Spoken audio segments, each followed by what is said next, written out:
السلام علیکم ورحمۃ اللہ وبرکاتہ۔ پہ اللہ سے پارہ الف لام میم سورہ بقرہ اور آیت نمبر 87۔ اعوذ باللہ من الشیطان الرجیم، بسم اللہ الرحمن الرحیم۔ وَلَقَدْ آتَيْنَا مُوسَى الْكِتَابَ، اللہ تعالیٰ فرماتے ہیں اور ہم نے عطا کیا موسیٰ علیہ السلام کو کتاب، توریت دی اللہ تعالیٰ نے۔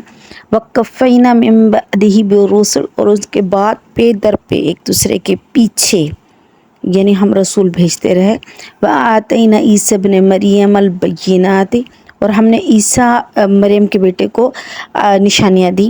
وَأَیَّدْنَاهُ بِرُوحِ الْقُدُسِ، اور اس کی مدد کی پاک روح کے ساتھ۔ أَفَكُلَّمَا جَاءَكُمْ رَسُولٌ، جب بھی آتا تھا تمہارے پاس کوئی ایسا رسول، بِمَا لَا تَهْوَىٰ أَنفُسُكُمْ، جو تمہارے دلوں کو اچھا نہیں لگتا تھا، تو کیا کرتے تھے تم؟ استکبرتم، تکبر کرتے تھے تم۔ فَفَرِيقٌ كَذَّبْتُمْ، پھر تم میں سے ایک فرقہ اس کو جھوٹا سمجھتا تھا۔ فَفَرِيقٌ تَقْتُلُونَ، اور ایک فرقہ اس کو قتل کر دیتا تھا۔ یہ اللہ تعالیٰ نے یہودیوں کی خصلت کے بارے میں بتایا۔ اللہ تعالیٰ فرماتے ہیں کہ ہم نے موسیٰ علیہ السلام کو کتاب عطا کی، توریت عطا کی، پھر ان کے بعد پے در پہ نبی بھیجے۔ اللہ تعالیٰ نے بنی اسرائیل میں نبیوں کا سلسلہ جاری کیا ہے حضرت یعقوب علیہ السلام سے۔ بنی اسرائیل سے تب سے ہی یہ سلسلہ آتا رہا ہے، ٹھیک ہے۔ اب نبی انہی کے خاندان میں سے رہے ہیں، حضرت یعقوب علیہ السلام کے خاندان میں سے یعقوب علیہ السلام ہے، پھر یوسف علیہ السلام ہے، اس کے بعد دوسرے بھی انبیاء ہیں، داؤد علیہ السلام ہے، سلیمان علیہ السلام ہے، یحییٰ علیہ السلام ہے، کئی نبی آ رہے ہیں ان کے، زکریا علیہ السلام ہے، سب آ رہے ہیں، انہی میں سے آ رہے ہیں۔ موسیٰ علیہ السلام ہے، حضرت ذوالکفل ہیں، اور عیسیٰ علیہ السلام ہیں۔ یہ سارے نبی جو ہیں پے در پہ ایک دوسرے کے پیچھے، ایک نبی آ رہا ہے اس کے بعد فوراً دوسرا نبی آ رہا ہے۔ ایسے بھی ہو رہا ہے کہ ایک ایک وقت میں دو دو تین تین نبی بھی آ رہے ہیں، لیکن یہ سارے اللہ تعالیٰ نے بنی اسرائیل میں دیے ہیں، اور موسیٰ علیہ السلام کے سے پہلے بھی اور موسیٰ علیہ السلام کے بعد بھی پے در پہ رسول بھیجتے رہے ہیں اللہ تعالیٰ۔ موسیٰ علیہ السلام کے زمانے میں خود موسیٰ علیہ السلام، پھر ان کے بھائی ہارون علیہ السلام، یہ دونوں نبی تھے، پھر ان کے فوراً ہی بعد عیسیٰ علیہ السلام نبی بنے ہیں۔ تو یوں نبیوں کا سلسلہ چلتا رہا یہاں تک کہ حضرت عیسیٰ علیہ السلام تک نبوت ان میں چلتی آئی۔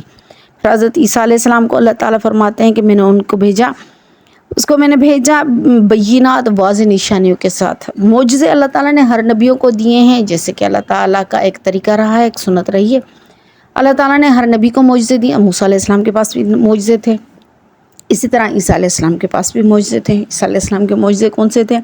عیسیٰ علیہ السلام کا معجزہ یہ تھا کہ وہ اگر مٹی سے پرندہ بنا لیتے تھے تو اللہ کے حکم سے اس میں روح پھونک دیتے تھے، قبرستان میں چلے جاتے تھے، مردوں کو اللہ کے حکم سے زندہ کر دیتے تھے۔ نابین ہوتے تھے، نابین بھی وہ جو اپنی ماں کے پیٹ سے نابین ہو، ایسا بندہ نابین ہو، اس کے آنکھوں پر ہاتھ پھیرتے تھے تو وہ بینا ہو جاتے تھے، اس کی نظریں صحیح ہو جاتی تھی۔ کوڑی جو ہوتے تھے، جن کے جسم پر کوڑ کے مرض ہوتے تھے، ان پر ہاتھ پھیرتے تھے تو ان کا کوڑ ختم ہو جاتا تھا۔ اللہ تعالیٰ نے موسیٰ علیہ السلام کو اور عیسیٰ علیہ السلام کو جو معجزے دیے ہیں وہ خلاف عادت دیے ہیں۔ عام طور پر معجزہ ہوتا ہی خلاف عادت ہے۔ معجزہ ایسی چیز ہوتی ہے جو عام بندہ نہیں کر سکتا، وہ صرف نبی کر سکتا ہے، کیونکہ وہ اللہ تعالیٰ کی طرف سے ایک نشانی ہوتی ہے۔ لیکن عیسیٰ علیہ السلام کے معجزے تو سب سے ہی منفرد رہے ہیں۔ پھر کوئی جو کھا کر آتا تھا اور یا گھر میں کچھ چھوڑ کر آتا تھا، عیسیٰ علیہ السلام اس کے بارے میں بتاتے تھے، تم یہ کھا کر آئے ہو اور یہ پیچھے چھوڑ کر آئے ہو۔ تو یہ ساری چیزیں کیا تھی؟ یہ ساری چیزیں اللہ تعالیٰ نے عیسیٰ علیہ السلام کو دی تھی، ایک طریقے سے معجزے تھے یہ ان کے۔ پھر اللہ تعالیٰ نے ان کی مدد کے لیے ہر وقت روح القدس ان کے ساتھ رکھا۔ روح القدس کون ہے؟ اور جبریل امین کے بارے میں کہا جاتا ہے روح القدس وہ ہیں، جبریل امین ہے۔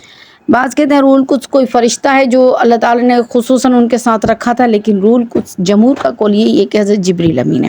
جبریل امین ہر وقت ان کے ساتھ رہتے تھے، ان کے ساتھ مدد کرنے کے لیے ان کے ساتھ ہر وقت رہتے تھے۔ یہ اللہ تعالیٰ کی طرف سے ان کو ایک دیا گیا تھا کہ یعنی کہ فریضہ تھا ان پر۔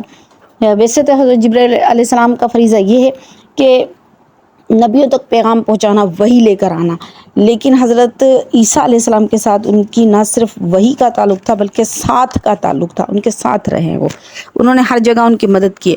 حضرت جبریل علیہ السلام نے نبی کریم صلی اللہ علیہ وسلم کے ساتھ بھی مدد کی ہے۔ جنگ بدر میں جیسے کہ آتا ہے کہ حضرت جبریل امین جو آسمان سے اترے ہیں فرشتوں کے ساتھ، اور وہ کفار نے، شیطان نے دیکھا تھا، اور یہ تفصیل کس کے ساتھ انشاءاللہ وقت کیا جہاں آئے گا تو میں بتاؤں گی، لیکن وہ باقاعدہ حضرت جبریل امین کا انسانی صورت میں یا پھر فرشتوں کی صورت میں یا جو بھی صورت تھی ان کی، انسانی صورت میں کہا جاتا ہے، جن میں ان کو ایک گھوڑے پر سوار تھے اور ان کے پیچھے فرشتوں کا پورا لشکر تھا، اور وہ ان کے ہاتھ میں تلوار تھی، اور وہ جنگ بدر میں مسلمانوں کی مدد کرنے کے لیے لشکر کے ساتھ نازل ہوئے تھے، آسمان سے اترے تھے۔ تو روح القدس یعنی حضرت جبریل امین سارے انبیاؤں کے ساتھ وحی کا تعلق تو ان کا رہا ہی ہے، اور مدد بھی جب جب اللہ نے کہی ہے تب تک انہوں نے ان انبیاؤں کی مدد کے لیے بھی وہ اترے ہیں۔ لیکن حضرت عیسیٰ علیہ السلام کے ساتھ ان کا تعلق، مدد کا تعلق بہت گہرا تعلق رہا ہے، وہ ان کے ساتھ ہی رہے ہیں ہمیشہ۔ پھر اللہ تعالیٰ فرماتے ہیں یہودیوں کا ایک طریقہ بتا رہے ہیں، یہودیوں کی ایک فطرت بتا رہے ہیں اللہ تعالیٰ۔ وہ فطرت یہ کہ جب بھی کوئی ایسا رسول آیا جو ان کے دلوں کو اچھا نہیں لگا، جو بھی رسول ایسا تھا جس کے لیے ان کے دل مطمئن نہیں، جیسے شعیب علیہ السلام تھے، صالح علیہ السلام تھے، بلکہ اکثر نبی ایسے تھے جن پر ان کا دل نہیں ٹھہرتا تھا، تو پھر یہ کیا کرتے تھے، اس کو یا تو انکار کرتے تھے، یعنی ان کی گروپ بندی ہو جاتی تھی۔ ان میں ایک گروپ کیا کرتا تھا، وہ انکار کرتا تھا، وہ کہتا تھا کہ بھئی ہم تو نہیں مانتے تمہیں، اور دوسرا گروپ کیا کرتا تھا، ان انبیاؤں کو قتل کر دیتا تھا۔ یہ ان کا طریقہ رہا ہے شروع سے یہودیوں کا۔ یہودی کہتے تھے نا، آپ صلی اللہ علیہ وسلم کے پاس آتے تھے تو کہتے تھے کہ بھئی ہم آپ کو نہیں مانتے، ہم تو اپنے نبیوں کو مانتے ہیں۔ تو اللہ تعالیٰ کہتے ہیں کہ نبی ان سے پوچھ کے اگر یہ ہم آپ کو نہیں مانتے، اپنے نبیوں کو مانتے ہیں، تو پھر انہوں نے اپنے نبیوں کو قتل کیوں کیا؟ قتل بھی تو انہی لوگوں نے کیا تھا اپنے نبیوں کو۔ تو یہ ان کا طریقہ شروع سے رہا ہے۔ تو نبیوں کو قتل کرنا، نبیوں کو جھٹلانا، ان کو نہ ماننا، جو بات پسند آئی اس پر عمل کرنا، جو بات پسند نہیں آئی اس کا منکر ہو جانا، یہ ان کا طریقہ شروع سے ہی رہا ہے۔ تو یہ اللہ تعالیٰ بتا رہے ہیں۔ اللہ تعالیٰ ہمیں سیدھے راستے پر چلنے کی توفیق عطا فرمائے اور دونوں جہانوں کی کامیابی عطا فرمائے، اور اللہ تعالیٰ پاکستان پر اپنا خاص رحم فرمائے۔ ہمارا ملک ہے، بہت مشکل حالات سے گزر رہا ہے، اللہ تعالیٰ پاکستان میں امن و سلامتی کو قائم رکھے، اللہ تعالیٰ اچھے حکمران ہمیں عطا فرمائے، اللہ تعالیٰ ہم پر خاص رحمت فرمائے۔ وآخر دعوانا ان الحمد للہ رب العالمین۔